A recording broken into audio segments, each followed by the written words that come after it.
పేదవారికి సాధ్యమైనంత వరకు సహాయపడాలని అన్ని మత గ్రంథాలు స్పష్టం చేసినట్లు తూర్పు నియోజకవర్గ ఎమ్మెల్యే గద్దె రామ్మోహన్ రావు అన్నారు. లయన్స్ లో కూడా తోటి వారికి సహాయం చేయాలని చెబుతారన్నారు.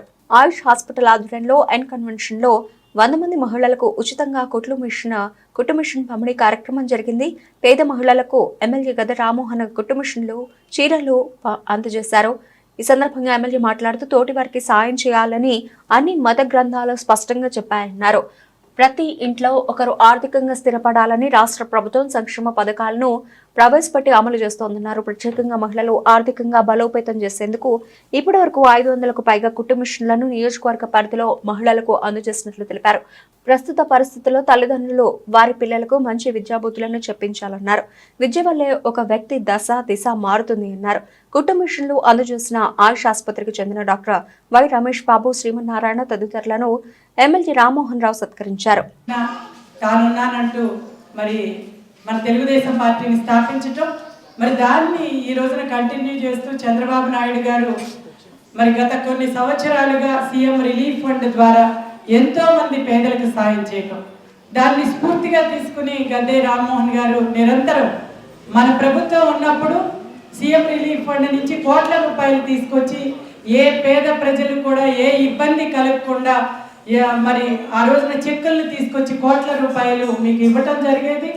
మరి అలాగే మనం అధికారం లేకపోయినా కూడా గత 5 సంవత్సరాల్లో మరి వైసీపీ ప్రభుత్వంలో ఈ ఒక్క రూపాయి కూడా ఈ రిలీఫ్ ఫండ్ రాని సందర్భంలో కూడా ఎన్నో బాధలు పడి తన సొంత నిధుల నుంచి పేద ప్రజలకి అన్ని రకాలుగా అండదండలు అందిస్తూ మరి వాళ్ళు నిరంతరం వాళ్ళ కార్యక్రమాలు చేసుకోవటం కోసం బళ్ళు కానివ్వండి, కుట్టు మిషన్లు కానివ్వండి, స్వయం ఉపాధి కోసం, అదేవిధంగా ఇలాంటి ఆపరేషన్లు చేసినప్పుడు డాక్టర్ల సాయంతో తాను కొంత ఇచ్చి సొంత నిధుల నుంచి డాక్టర్లచే తక్కువ ఫీజులతో వాళ్ళకి ఏదో రకంగా ఈ రకంగా నిరంతరం సాయపడుతూ గత 35 సంవత్సరాలుగా రాజకీయ జీవితాన్ని మరి ఈ రోజున ముందుకు తీసుకెళ్ళటం మనందరికీ తెలుసు. మరి ఇప్పుడు మన ప్రభుత్వం అధికారంలోకి వచ్చిన ఈ వైద్యం పేదవాడికి భారమైనటువంటి నేపథ్యంలో మధ్యతరగతి ప్రజలు హాస్పిటల్లో బిల్లులు కట్టలేనటువంటి పరిస్థితుల్లో రామ్మోహన్ గారి దృష్టికి తీసుకొస్తే అవి సీఎం గారి దృష్టికి తీసుకెళ్ళి చంద్రబాబు నాయుడు గారి దృష్టికి తీసుకెళ్ళి వారు పెట్టినటువంటి ఖర్చులో మరి ఎంతో కొంత వారి ఆర్థిక చేతినిచ్చేటువంటి కార్యక్రమం ఈ నియోజకవర్గంలో అత్యధికంగా జరుగుతున్నాయి. ఇవాళ 16 లక్షల రూపాయలు ఇవ్వటం జరిగింది. గతంలో కూడా అనేక లక్షల రూపాయలు ఎప్పుడూ కూడా 14-19 చంద్రబాబు గారు ముఖ్యమంత్రి ఉన్నా ఇప్పుడైనా ఈ నియోజకవర్గంలో అత్యధికంగా పేదవాళ్ళకు సీఎం రిలీఫ్ ఫండ్ అందుతుందో ఏమాత్రం ఆసక్తి లేదు. వాళ్ళ రామ్మోహన్ రావు గారు హ్యాట్రిక్ ఎమ్మెల్యే నియోజకవర్గం, ప్రజల హృదయాల్లో ఉన్న వ్యక్తి. ప్రజలకు ఏ ఇబ్బంది వచ్చినా ఏ కష్టం వచ్చినా ప్రతినిత్యం ప్రజల మధ్య ఉంటూ ప్రజా సమస్యలు పరిష్కరిస్తూ ముఖ్యమంత్రి గారి దృష్టికి కానీ అధికారుల దృష్టికి కానీ ఎవరితో పని అవుతుందంటే వారి దృష్టికి తీసుకెళ్ళి ఆ పనిని చేసి ఓకే సిటీగా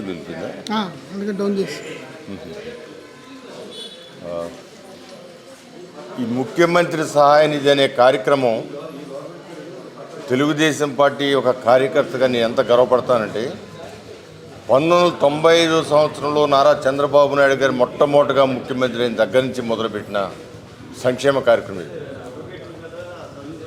తర్వాత వచ్చిన ముఖ్యమంత్రులు ఆయనంత కాకపోయినా కొంతవరకు చేశారు. 2014-19 అయితే ఒక్క మనిషి కూడా లేదనకుండా ఆయన డీడీలు ఇవ్వటం జరిగింది.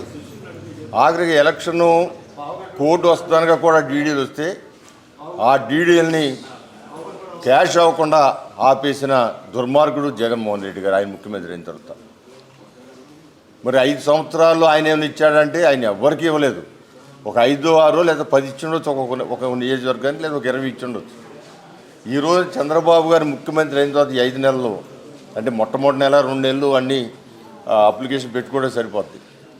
తర్వాత 4 నెలలు సుమారు మన నియోజకవర్గాన్ని చూసుకుంటే సుమారు 120 చెక్కులు ఇవ్వడం జరిగింది. అది 1,00,000, 2 లక్షలు, 30,000 అయిన ఖర్చును బట్టి. మరి జగన్మోహన్ రెడ్డి గారు ఇంత మంచి కార్యక్రమం, ఎందుకంటే జబ్బు అనేది చెప్పి రాదు, హఠాత్తుగా వస్తుంది. డబ్బులు ఉన్నా లేకపోయినా ఎక్కడోసారి చేబుద్దులు అప్పో చేసి ట్రీట్మెంట్ చేయించుకోవాలి. మనిషి ప్రాణాన్ని ఎవరు కూడా పోగొట్టుకోలేరు. అవసరమైతే 10 రూపాయలకి 20 రూపాయలకి ఉన్న ఆస్తులు కూడా తాకట్టు పెట్టి కూడా తెచ్చే సందర్భాలు కూడా చాలామందికి ఉంటాయి.